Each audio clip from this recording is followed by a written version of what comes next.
આપણી સંસ્થાના આગેવાન વડીલો, જાહેર જીવન સાથે સંકળાયેલા આપણા કોર્પોરેટરો, અન્ય સંસ્થામાંથી પધારેલા આપણા વડીલો, તેમજ જિલ્લામાંથી, સૌરાષ્ટ્રમાંથી અને અન્ય જગ્યાએથી આમંત્રિત મહેમાનો, તેમજ વાછાણી પરિવારના વડીલો, માતાઓ, બહેનો અને ભૂલકાઓ,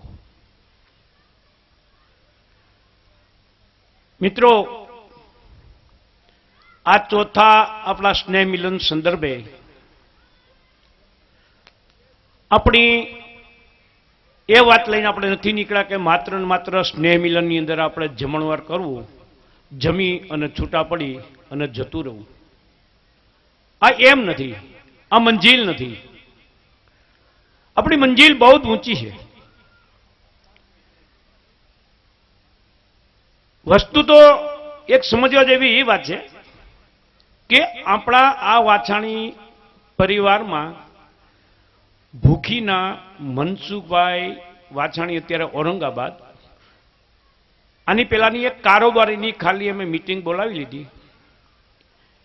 એમાં સામાન્ય રીતે જે આપણે આર્થિક ભંડોળની જરૂરિયાત હોય એના અનુસંધાને માત્ર માત્ર ચર્ચા કરી હતી કે મનસુખભાઈ આમાં આપનું કઈ યોગદાન મળી શકે એવું ખરું?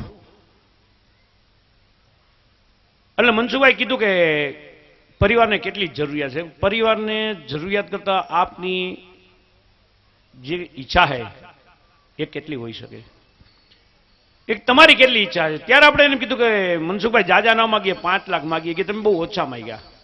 ઈ પ્રસંગના મુખ્ય દાતા મનસુખભાઈ ભૂખીવાળાએ 5 લાખ રૂપિયાનું ટેલિફોન માથે દાન કર્યું. એના નામની તાલી પાડો.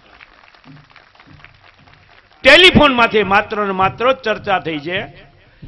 હવે અનેક દાતાઓ આપણા સમાજમાં પડ્યા છે, આપણા પરિવારમાં છે.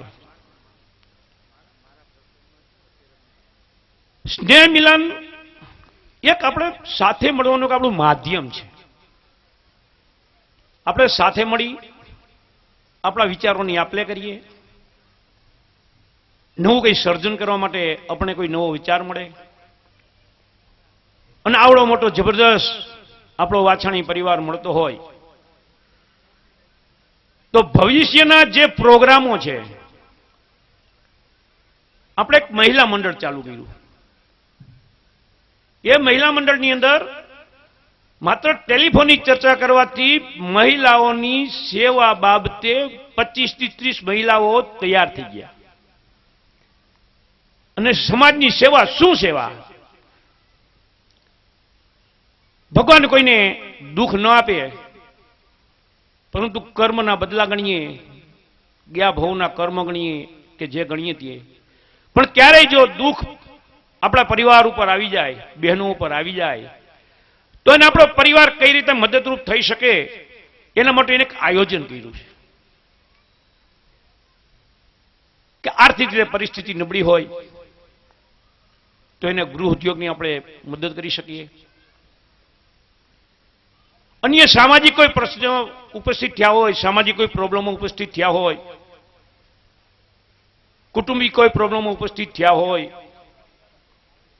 તો આ નાના મોટા પ્રોબ્લેમોને દૂર કરવા માટે આપણા પરિવારને આપણે સાથે રાખી અને આ પ્રશ્નો આપણે હલ કરીએ તો પણ એક મોટી માનવ સેવા છે.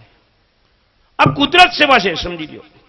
હર કોઈ માણસની અંદર આપણે એમ કહીએ કે આત્મા છો પરમાત્મા, એ શબ્દોને જો આપણે સાનિધ્યમાં ચાલીએ તો કોઈ પણ આજે કોઈ પણ પરિવારના દુઃખી માણસોને આપણે મદદરૂપ થઈએ તો એક માનવ સેવા છે, પ્રભુ સેવા છે.